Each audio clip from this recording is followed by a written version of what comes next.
Hello guys, welcome back to my YouTube channel. I welcome you to the continuation part of a list. See, we learn about what is a list and what are the different methods of a list. The next we are going to learn is about what do you mean by the term mutable as well as the immutable data types. See, as we know that the list is a mutable data type means, see, list andre it will store the multiple values in a single variable. So list is basically it is ordered, it is indexed, and it is a duplicate allowances. See, it allows the duplicate allowance. First, it is ordered. Ordered means if I inserted the elements 1, 2, 3, 4, 5, if I am going to print that list, the output will be 1, 2, 3, 4, 5. So it is ordered. Next, it is indexed. Indexed means I can use the index function to access the elements at which position it is. The next, it is duplicate allowances. If I say x is equals to 1 1 2 2 2 2 2, so if I want to print that, the same thing it will print it. So it will allow the duplicate allowances also.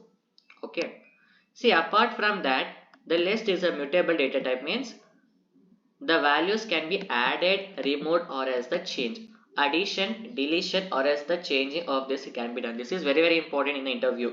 They'll ask us, the list is a mutable data type. The next we are going to learn is about the tuple, guys. So tuple also same thing. So tuple means it will store the multiple variables in a.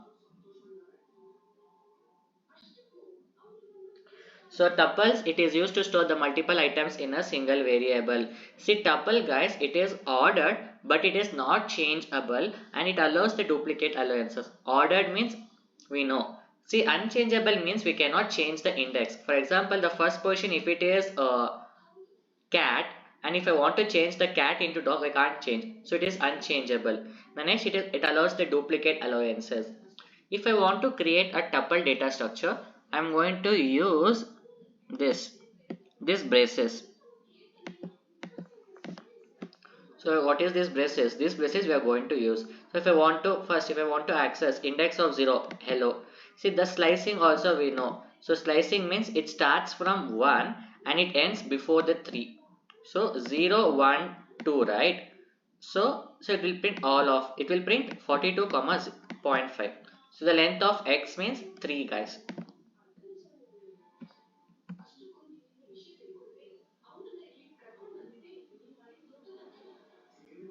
See, if they ask us what's the major difference between the list as well as the tuple, the list is mutable, the tuple is immutable. Means what? The list is mutable means it is changeable. Tuple is unchangeable, so it is immutable. See, x is equals to hello 42 0.5. See, x of 1 is equals to 99. I'm going to change the first portion to 99. So if I want to print this x, it won't print this one. So it will throw an error. So it is immutable. See, if I want to convert a list into a tuple or the tuple into a list, I'm going to use the list function as well as the tuple function. See, basically I'm going to say, see, first cat dot first. See, this one a big braces, right? See, this rectangle braces. See, this rectangle braces, this is a list. If I want to convert a list into a tuple, so I'm going to use a tuple function. If I'm going to convert, this is a tuple square braces, curly braces. So if I want to convert the tuple into a list, I'm going to use a list function. Okay.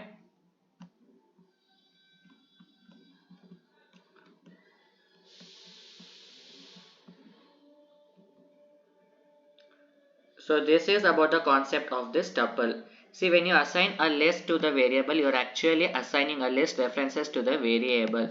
For example, I'm going to say, guys, spam is equals to 0, 1, 2, 3, 4, 5. So cheese is equals to spam. So cheese of 1 is equals to hello. If I want to print this spam, the output will be cheese. Okay. So this is about this one. See, guys, the next we learn about what is a tuple and what is the major difference between the list and the tuple we got to know. The next we are going to learn is about the different tuple methods.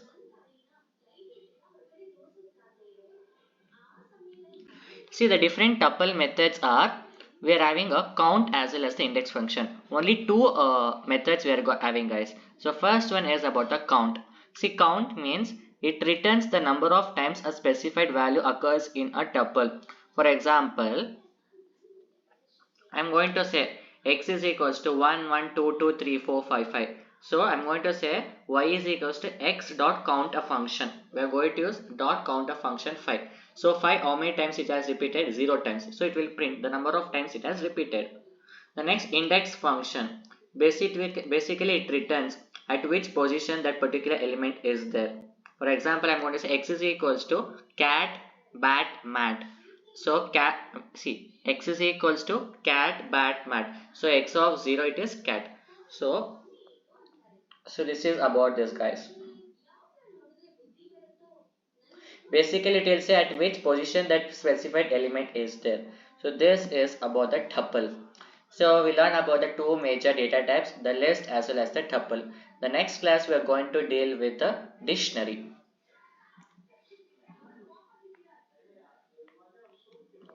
See, another one small concept we are going to learn is about the slicing. See, slicing means like this. It starts from 0 and it starts from, see, 0 4. See, name is equals to Zufi. So name of 0 means, see, always the index starts from 0.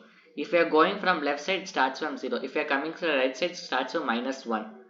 So the name of 0 is Z. So name of -2 is I. Okay. So the name of 0 and 4. Basically what it is saying, this is called the slicing. Slicing means it starts from 0 and it ends before the 3. So the output will be ZOP. See the next, guys, this is one assignment for you. See, ZO in name. ZO is said to be present in name. It will print yes. Z in name, no. So P is not in name. False. P is said to be present. Okay. Another one, guys. So can you solve this? For I is in the name. For I is in the name means Zufi. So it is going to iterate each and every letter. I'm going to print star star star. I'm going to print star star star plus I plus star. See, basically I means the element we are going to use. So this is the assignment for you. So please solve this and drop it in a chat box. I hope, guys, this video is quite informative for you. In the next class we are going to deal with the dictionary data type. Thank you.